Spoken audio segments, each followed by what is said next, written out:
woon ci coalition Diomaye président bi lu bëri lu ñuy ruumandaat fan yi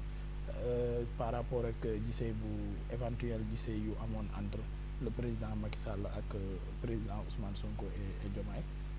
ak ay pacte yoo xamante ne nii nit ñi ñu ngi naan signé nañ ko ou pas yow yan information nga ci am. waaw information yi nga am rek moom laa ci am parce que ñun ñoo ko suivre ndoo conférence de presse bu nga xamante ne moom la président Ousmane Sonko animé ak le président Bassirou Diomaye Faye fële ci hôtel ba jour boobu le président Ousmane Sonko a clairement dit lu fa xewoon ci waxtaan bi maanaam dañ doo yónni ay nit muy président Macky Sall moo doo yónni ay nit ci ay ponc ci report élection yi moom mu ne déet bëggul élection yi ñu reporté ko mu laajte ko aussi aviam ci amnistie mu ne déet bëggul amnistie moo tax mu laajte ay député Pastef ñu bañ a voté loi bi mu lu bëri mu leeral ko ci kanam ñëpp mais donte bañul ni que dañu yónni ay nit ci biir kaso ba ñu ci waxtaan leneen nag xawma lu ci xew ay pacte loolu moom mënuma ci wax ndaxte loo fekkewul mënoo ko commenter mais je pense aussi qu'à un moment donné dans la démocratie élection dem na ba am xam nga peuple mooy arbitre ultime dans une démocratie mën nañ waxtaan mën nañ def lu leen neex waaye peuple bi mooy ñëw au dernier moment consolider lu nga xamante ne moom la ñu ko laajte dañuy ne président Ousmane Sonko moo moo choisir le candidat Bassirou Diomaye Faye mais peuple bi moo dem ànd ak moom ba tey Bassirou Diomaye Faye nekk président donc loo mënti def comme accord peuple bi bu ko validé woon xam nga lii du ci am mënoon nañu def beneen choisir beneen candidat mais yàlla def na candidat bu nga xamante ne moom la Pastef présenté moom la peuple bi àndal mais je pense que parfois aussi nit ñi dañuy def ce qu'on appelle de la météo politique pour jéem a def ay supputation ay supposé affaires yu nga mel ne peut-être que musul am mooy lu ñu doon wax rek pour man tey jii ce sont des hommes d'État ñoo daje pour préparer naka la ñuy préparer Sénégal man image bu tey bi bëgguma mu yem tey kese damaa bëgg chaque fois que le Sénégal soxla président bu fi toog waxtaan ak ay ñu ko fi jiitu mu woo leen ci sutura sax bu ko kenn yëg parce que boo fi toogee di naan président bu fi toog recevoir na ancien président day mel ni événement la te pour man warul nekk événement dafa war a nekk lu nga xam ne dans des grandes crises buy occuper le Sénégal mën na jël président sortant laajte ko aviam dem ci président Abdoulaye Wade laajte ko aviam Abdou Diouf noonu et d'ailleurs même avec d'autres anciens premiers ministres parce que mën na nekk ci réew nga soxla les éclairages d'autres personnalités yu nga xam ne dañu am taxawaay ci réew bi am lu ñu fiy béy am lu ñu fi liggéey on peut par exemple peut-être son âge ne lui permet pas aujourd'hui mais Amadou Mokhtar Mbow par exemple genre personnage yu mel noonu ci réew mi booy def dara yenn saa yi c'est important nga dem laajte seen xalaat Moustapha Niasse mën naa ko lim mën nañ lim ñeneen donc loolu la réew di taxaw et même parfois dans les démocraties yu mag yi boo nekkee président de la République yenn saa yi balaa ngay déposer un projet de loi à l'Assemblée nationale bu nga xam ne mën na andi ay xëccoo ay réeroo ci biir Assemblée nationale mën nga recevoir les présidents des groupes parlementaires y compris de l'opposition recevoir leen ne leen projet de loi bi lañ bëgg waxtaani Assemblée nationale damaa bëgg lii laa ci jublu lu tax ma déposer ko pour que ñu débat bi antérieur même au débat mais maître ni nga koy rafetalee nii pour lan nangu woo leen ko noonu pour ñoom Barthélémy Dias ñoom Khalifa Sall nii ngeen kontante te nii ak président Macky Sall Khalifa Sall noonu la kontante woon ak président Macky Sall sa grand théâtre lu nekk dégg na ko président Habib Sy naka noonu lan moo tax ni ngeen koy rafetalee nii di ko naayisal noonu jamono yi ñoom Khalifa Sall ak Barthélémy Dias naayisal loolu lañ ko di rafetaloon ko nii quoi. xam nga tey yaa ngi wax ci ñaari président de la République l'élu et le président de la République sortant waxuñu homme politique loolu mooy différence bi. tey Sonko lu fa doon def ko. mais Sonko ma nga foon. mais te liy gën a attirer l'attention. oui. c'est l'accolade entre Sonko et le président Macky Sall. non parce que nuyoo bi. waaw ak nuyoo bi ak naka yaram bi loolu leeral ni ko mettre. parce Non. que il y a un passé assez récent au mois de mai. oui lu mel nii dañ ko doon ñaawal bi yoon moom ngeen nationalisal ko nii. xam moo nga tax président Ousmane Sonko lépp lu muy def da koy assumer na lu ñu ko def te buy wax dara aussi da koy wax réew mi bu ma génnee bu newoon ku nga xamante ne ñeetam waxoon nañ ko réew mi de newoon nañ dañuy dem dialogue ji. wax réew mi li tax ñu dem dialogue. gis nga ku fi def lu baax. yéen daal ngeen jàppee ne loolu lu ñaaw la woon jamono jooju. non xam nga dem dialogue pour seppi ay nit boobu la ñuy ñëwul ñu gis nga Ousmane Sonko bu dee dafa demoon dialogue pour boppam fàtte réew mi ñu ñaawlu ko mais Ousmane Sonko est-ce que bokk na ci ñu doon dem élection Diallo tontu ma du candidat te mënoon na ko nee na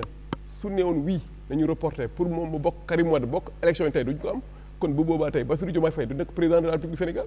te loolu ku def ba def ce sacrifice là ce don de soi fàtte boppam teg ci keneen pour intérêt réew mi parce que lu ñu ko doon sant mooy que ñu jalgati article 27 de la constitution dañu ko doon sant aussi mu jalgati article 103 de notre constitution te moom nee na moom sa personne compte peu par rapport à l'État te loolu la wone tey moo tax Ousmane Sonko moo tax tey ñu mën a wax tey alternance pour la 3e fois dans l'histoire politique du Sénégal parce que mënoon nañu fi toog aussi ba décembre duñu am élection te amoon nañ sax ñu doo rumandaat xaw ma ndax dëgg la wala dëgg bu ñu demoon ba décembre encore mën na am beneen catastrophe ñu ne encore élection mënuñu ko am décembre bu ñu dem ba egg ci lu nga mel ne moom mooy le demi-mandat que Barthélemy Diaz da doon wax à l'époque Barthélemy Diaz moo wax demi-mandat man wax ma ko donc loolu booy dialoguer pour yow baaxul booy naan naa bokk rek loolu la Sénégalais di ŋaññi mais ŋaññi ñu que ci réew bu mel ni Sénégal muy réew penco réew waxtaan entre les différents composants de la société loolu mënul ñàkk que ce soit direct ou indirectement mais bu fekkee ne man damay négocier pour sama bopp rek loolu la Sénégalais di bañ mais booy négocier pour l'intérêt du Sénégal mais loolu mën nañ ko tàccu te kenn mën nga waxal Ousmane Sonko lépp ba nga ne kii dafa nekk nit bu égoïste nit bu nga xam ne boppam rek lay xalaat nit bu nga xam ne sa personne ne compte peu moom nee na am na projet te projet boobu n'importe qui peut être Ousmane Sonko te nee na léegi mais Bassirou Diomaye Sonko la sant moom mu sant Ousmane Faye donc loolu dañu ko sant yàlla c'est-à-dire que c'est pas les personnes qui comptent c'est le projet qu'il a incarné et qui va être mis en œuvre par l'une des personnes qui lui est proche et qui connaît le mieux le projet qu'il va incarner donc loolu la ñu ko war a ñaanal mais bul jaawale dialogue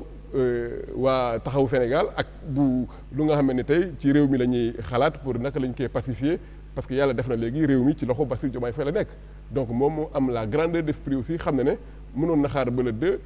wane dooleem wala ses biceps xam ne tey armée moo ko yore moo yilif armée bi moo yilif justice bi te lu ko neex mënoon na ko def mais moom nee na lu nga xamante ne moom la doon xeex dëmb du ñëw tey nekk président di ko jëfee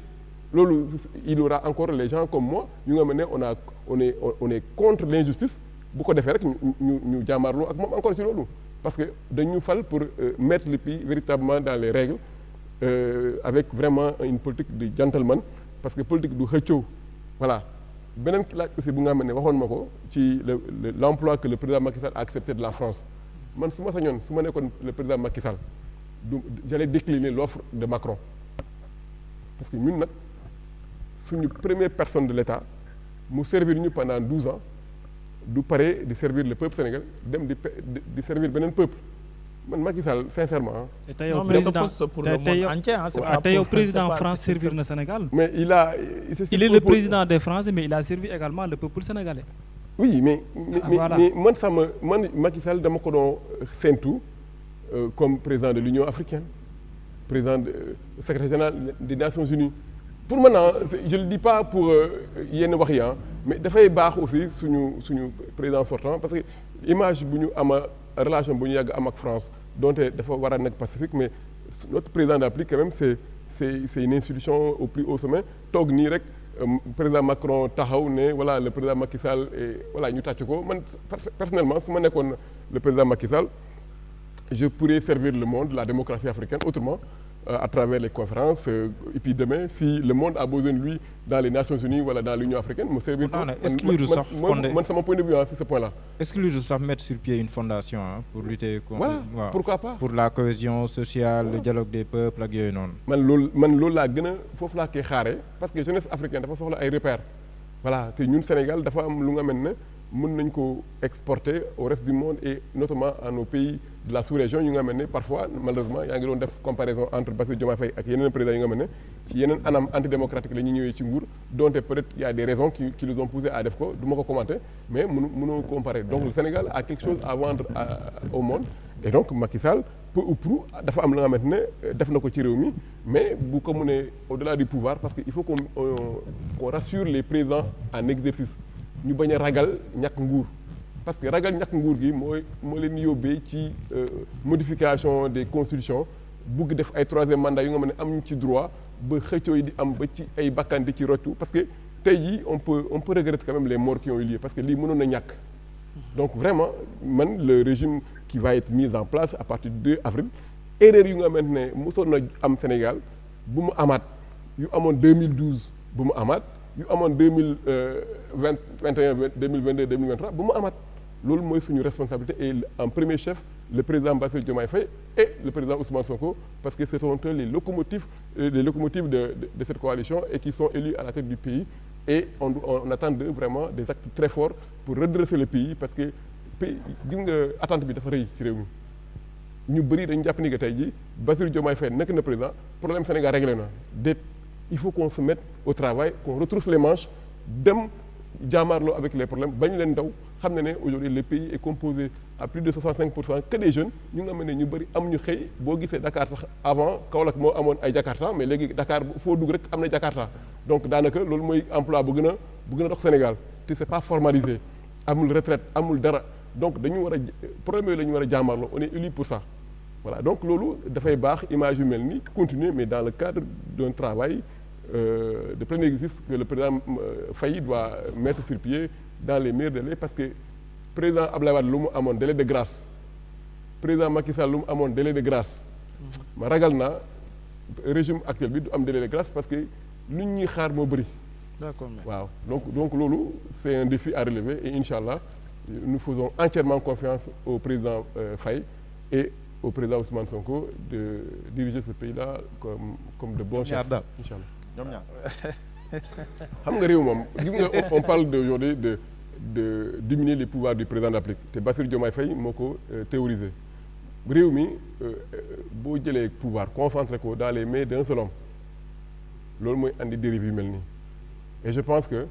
je ne sais pas quel rôle jouera le président Ousmane Sonko aux côtés de Bassirou Diomaye Faye mais il faudrait bien qu'il joue un rôle soit un rôle officiel ou un rôle non officiel donc loolu mënul ñàkk et que qu'on le veuille ou non c'est le président du parti PASTEF le principal parti qui est au pouvoir